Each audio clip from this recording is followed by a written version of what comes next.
اعوذ باللہ من الشیطان الرجیم بسم اللہ الرحمن الرحیم قال اللہ تبارک و تعالی فی القرآن المجید والفرقان الحمید۔ قرآن مجید فرقان حمید کی صورت یونس کی آیت نمبر 83 ہے۔ اللہ پاک نے موسیٰ علیہ السلام کا واقعہ بیان فرماتے ہوئے ارشاد فرمایا، فما آمن لموسیٰ، حضرت موسیٰ علیہ السلام پر ایمان نہیں لائے تھے الا ذریۃ من قومہ، سوائے آپ کی قوم کی اولاد کے، یعنی قوم بنی اسرائیل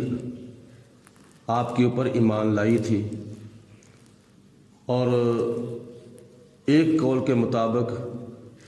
جب موسیٰ علیہ السلام نے جادوگروں کے اوپر غلبہ پایا، جادوگر شکست کھا گئے اور موسیٰ علیہ السلام جیت گئے، تو اس وقت وہ لوگ ایمان لائے کہ جو چھوٹے ہوتے پیدا ہی ابھی ہوئے تھے، تو ماؤں نے یہ خوف کیا کہ کہیں ہمارے نو مولود بچے کو فرعون اپنے رضاکاروں سے، فرعونیوں سے قتل نہ کروا دے۔ تو ان ماؤں کا لین دین، آنا جانا یا پڑوس ہونے کی وجہ سے فرعون کی عورتوں کے ساتھ کچھ تعلق تھا، تو جب وہ یہ خیال کرتی تھی کہ ابھی ہمارے گھر میں جو بچے پیدا ہوئے ہیں ان کو فرعون کہیں قتل نہ کروا دے، تو ان عورتوں نے اپنے وہ بچے فرعونی عورتوں کو دے دیے تاکہ وہ محفوظ رہیں، کیونکہ فرعون نے اپنے جو سپاہی بھیجے تھے 9 مولود بچے قتل کروانے کے لیے، وہ قوم بنی اسرائیل کی عورتوں کی طرف بھیجے تھے، فرعونی عورتوں کی طرف نہیں بھیجے تھے۔ تو اپنے بچوں کو محفوظ رکھنے کے لیے بنی اسرائیلی عورتوں نے اپنے 9 مولود بچے فرعونی عورتوں کو دے دیے تھے تاکہ ہمارے بچے جو ہیں وہ محفوظ رہیں۔ تو یہ بچے جب بڑے ہوئے تھے، انہوں نے جب دیکھا موسیٰ علیہ السلام کا کمال کہ موسیٰ علیہ السلام جیت گئے ہیں اور فرعون کے جادوگر جو ہیں وہ ہار گئے ہیں، تو اس وقت یہ موسیٰ علیہ السلام پر ایمان لائے تھے۔ اور پھر یہ ڈر ان کو کیوں ہوا تھا؟ اس لیے کہ جب موسیٰ علیہ السلام اللہ تعالیٰ کا پیغام لے کر فرعون کے دربار میں پہنچے تھے اور جا کر اعلان کر دیا تھا، لا الہ الا اللہ موسیٰ کلیم اللہ، اے فرعون اور فرعونیوں، اللہ کا پیغام سن لو، اللہ کے سوا کوئی عبادت کے لائق نہیں ہے، اور میں اللہ کا رسول اور نبی بن کر تشریف لایا ہوں، اللہ پاک نے مجھے کلیم اللہ بنایا ہے۔ تو جب فرعون نے یہ سنا تو اس وقت وہ سر سے لے کر پاؤں تک اس کو آگ لگ گئی، اتنا وہ غضبناک ہوا کہ اس نے کہا کہ مجھے ابھی میرے آگے رکاوٹیں ختم کر دو، میں ابھی موسیٰ علیہ السلام کو قتل کر دوں۔ یہ اس نے کیا آ کے کہہ دیا ہے، اور یہ بھی موسیٰ علیہ السلام کی بڑی جرأت اور بڑی دلیری اور بڑی جرأت مندی تھی کہ آپ نے فرعون کے بڑے دربار میں جا کے ایک خدا کی وحدانیت کا اعلان کیا اور اپنی نبوت اور اپنی رسالت کا اعلان کیا۔ اللہ کے جو نبی ہوتے ہیں وہ کسی سے ڈرتے نہیں ہیں، وہ کلمہ حق بلند کرنے کے لیے کسی ظالم سے، کسی جابر سے ڈرتے نہیں، چاہے کوئی بھی تلوار لے کر سامنے کھڑا ہو۔ بلکہ نبی پاک علیہ السلام کی حدیث پاک ہے، یہ بھی ایک جہاد ہے اور بڑا بہترین جہاد ہے کہ کسی جابر سلطان کے سامنے کلمہ حق بلند کرنا، سچی بات کرنا، اللہ کا پیغام پہنچانا، کسی ظالم بادشاہ کے سامنے یہ بھی ایک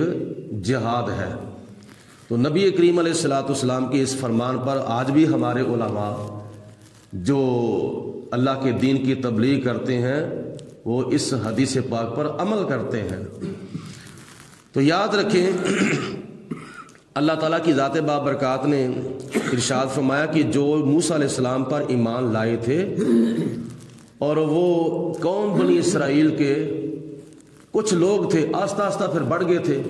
یہاں تک پھر روایات میں آتا ہے کہ موسیٰ علیہ السلام کو اللہ پاک نے اتنے امتی عطا فرمائے تھے، آپ کا اتنا لشکر بڑا ہو گیا تھا، تقریباً جب آپ نے مصر سے ہجرت فرمائی تھی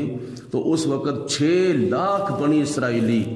حضرت موسیٰ علیہ السلام کے ساتھ تھے۔ جب آپ ہجرت کر کے دریائے نیل کراس کر کے جا رہے تھے تو اس وقت 6 لاکھ کا لشکر تھا حضرت موسیٰ علیہ السلام کے ساتھ بنی اسرائیلیوں کا۔ الا خوف من فرعون و ملائہم، وہ جو ایمان لائے تھے نا اس وقت تو وہ بھی فرعون اور سرداروں کے ڈر کی وجہ سے ایمان لائے تھے۔ ان یفتنہم، کہ کہیں وہ ان کو فتنے میں نہ ڈال دیں، کہیں ان کے اوپر جبر و تشدد نہ کریں، کہیں ان کے اوپر ظلم و ستم نہ کریں، اس وجہ سے وہ ڈرتے ہوئے موسیٰ علیہ السلام پر ایمان لائے تھے۔ وَإِنَّ فِرْعَوْنَ لَعَالٍ فِي الْأَرْضِ، کیونکہ فرعون واقعی بڑا سرکش خدا بن کے بیٹھا ہوا تھا زمین کے اندر، یعنی خدا کی زمین پر اس نے خدائی کا دعویٰ کیا، الوہیت کا دعویٰ کیا، وہ اپنے ماننے والوں سے اپنے آپ کو سجدہ کرواتا تھا، اپنی پرستش کراتا تھا، اپنی عبادت کراتا تھا، اور جو بھی فرعون کے دربار میں فرعونی آتا تھا وہ سب سے پہلے فرعون کو سجدہ کرتا تھا، بعد میں وہ اپنی چیئر کے اوپر جا کے بیٹھ جاتا تھا۔ یہ اس کے دربار کا ایک اصول اس نے بنایا ہوا تھا۔ تو وہ فرعون جو تھا وہ بڑا سرکش اور خدا کا باغی تھا۔ اس نے اعلان کیا تھا کہ انا ربکم الاعلی، میں تمہارا رب ہوں۔ کتنی دیر تک وہ خدا بن بیٹھا جھوٹا، تو اس نے کتنا ظلم کیا، ہزاروں کی تعداد میں اس نے 9 مولود بچے قتل کروائے تھے، بے شمار اس نے مظالم کیے تھے بنی اسرائیل کے اوپر۔ تو پھر یہاں پہ ایک فکر دلانے والا شاعر کہتا ہے، ظلم کرنا ظالم تو پچھتائے گا، صرف نام اللہ کا رہ جائے گا۔ ایک وقت ایسا آئے گا تو بھی ختم ہو جائے گا، تیرا ظلم بھی ختم ہو جائے گا، لیکن اللہ پاک کی ذات بابرکات کا نام جو ہے وہ باقی رہے گا۔ تو ظلم جو ہے یہ اللہ تعالیٰ کی ذات کو برداشت نہیں ہے، ظلم نہیں کرنا چاہیے، اور یہ ایسا گناہ ہے، بڑے گناہ ایسے ہیں جن کا عذاب آخرت میں ہوگا، لیکن 2 گناہ ایسے یاد رکھیں جن کا نتیجہ اللہ پاک دنیا میں ہی دکھا دیتا ہے۔ وہ ایک ظلم ہے، کسی مظلوم کے اوپر ظلم کرنا، اس کا نتیجہ اللہ پاک دنیا کے اندر ہی دکھا دیتا ہے، اور بڑے بڑے ظالم لوگوں کو اللہ تعالیٰ نے دنیا کے اندر دکھایا ہے۔ اور دوسرا وہ گناہ ہے کہ جس نے اپنے والدین کو دکھ دیا، اپنے والدین کو ستایا، اپنے والدین کو پریشان کیا، اپنے والدین کی نافرمانی کی، اللہ پاک اس گناہ کا بھی نتیجہ دنیا کے اندر ہی دکھا دیتا ہے۔ آخرت میں جو عذاب ہونا ہے وہ تو ہونا ہی ہے نا، لیکن اس کا نتیجہ اللہ تعالیٰ دنیا کے اندر بھی دکھا دیتا ہے۔ تو اس لیے ظالموں کو اللہ تعالیٰ کا خوف کرنا چاہیے، اللہ تعالیٰ کا ڈر اپنے دل کے اندر پیدا کرنا چاہیے۔ کتنی دیر تک یہ ظالم ظلم کرتے رہیں گے؟ آخر ایک وقت ایسا آئے گا، ظلم کرنا ظالم تو پچھتائے گا، صرف نام اللہ کا رہ جائے گا۔ وَإِنَّهُ لَمِنَ الْمُسْرِفِينَ، اور بے شک وہ حد سے بڑھنے والوں میں سے تھا، یعنی فرعون جو تھا وہ بڑا سرکش اور ضدی اور حد سے بڑھنے والوں میں سے تھا۔ وَقَالَ موسیٰ، اور حضرت موسیٰ علیہ السلام نے فرمایا اپنی قوم کو، یا قومی، اے میری قوم، ان کنتم آمنتم باللہ، اگر تم اللہ پر ایمان لائے ہو، اگر تم نے کیا نام ہے فرعون کی مخالفت کرتے ہوئے اللہ پر ایمان لانے کا شرف حاصل کیا ہے، اگر تم نے میرا کلمہ پڑھ لیا ہے،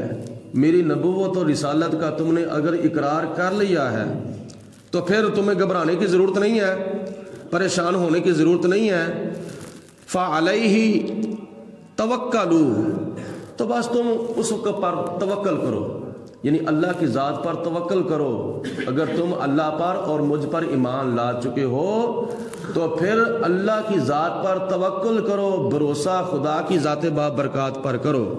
ان کنتم مسلمین، اگر تم مسلمان ہو، اگر تم اسلام لے آئے ہو۔ فقالوا، تو انہوں نے آگے سے جواب دیا، عرض کیا اے موسیٰ علیہ السلام، جو آپ نے فرمایا ہے ہم اس کے اوپر عمل کرتے ہوئے علی اللہ توکلنا، ہم اللہ پر توکل کرتے ہیں، خدا کی ذات بابرکات پر ہم بھروسہ کرتے ہیں اور اللہ کی بارگاہ میں دعا کرتے ہیں، ربنا لا تجعلنا فتنۃ للقوم الظالمین، یا پروردگار عالم ہمیں ظالموں کے فتنے سے محفوظ فرما۔ یعنی موسیٰ علیہ السلام نے جو نصیحت کی تھی اس کے اوپر قوم نے عمل بھی کیا اور اللہ کی بارگاہ میں پھر عرض بھی کیا، یا پروردگار عالم تیرے پیارے نبی حضرت موسیٰ علیہ السلام نے ہمیں تیرا یہ پیغام دیا ہے، تو ہم اس پیغام پر عمل کرتے ہوئے تیری بارگاہ میں عرض کرتے ہیں، یا اللہ ہم تیرے اوپر توکل بھی کرتے ہیں، تو ہمارا حامی ہے، تو ہمارا ناصر ہے، تو ہمارا مددگار ہے اور تو ہماری حفاظت کرنے والا ہے، تو ہی ہمیں کامیابی عطا فرمانے والا ہے۔ ربنا لا تجعلنا فتنۃ للقوم الظالمین، تو یا پروردگار عالم ہمیں ظالموں کے فتنے سے بھی محفوظ فرما، ونجنا برحمتک من القوم الکافرین، یا پروردگار عالم ہمیں کافر قوم سے بچا اور نجات عطا فرما اپنی رحمت کے ساتھ۔ یہ جناب موسیٰ علیہ السلام نے جب فرعون کو حوصلہ دیا، تسلی دی، تو موسیٰ علیہ السلام کی قوم نے پھر اس کے اوپر عمل کیا اور خدا کی ذات بابرکات پر بھروسہ کیا۔ اس میں حضور علیہ السلام کی طرف بھی اشارہ ہے کہ اے میرے پیارے حبیب علیہ السلام، اگر یہ کفار مکہ آپ کی تبلیغ کو نہیں مانتے اور آپ کی تبلیغ سن کر اللہ پر ایمان نہیں لاتے، تجھ پر ایمان نہیں لاتے، تو نہ نہیں، کوئی ایسی ویسی بات نہیں، اگر نہیں مانتے تو جائیں جہنم میں۔ تو اگر موسیٰ علیہ السلام کے خلاف فرعون نے اتنا محاذ قائم کیا تھا تو وہ موسیٰ علیہ السلام کا کچھ نہیں بگاڑ سکا، تو یہ کفار مکہ بھی آپ کا کچھ نہیں بگاڑ سکتے۔ اللہ پاک کی ذات بابرکات ہم سب کو قرآن مجید فرقان حمید کے فیض و برکات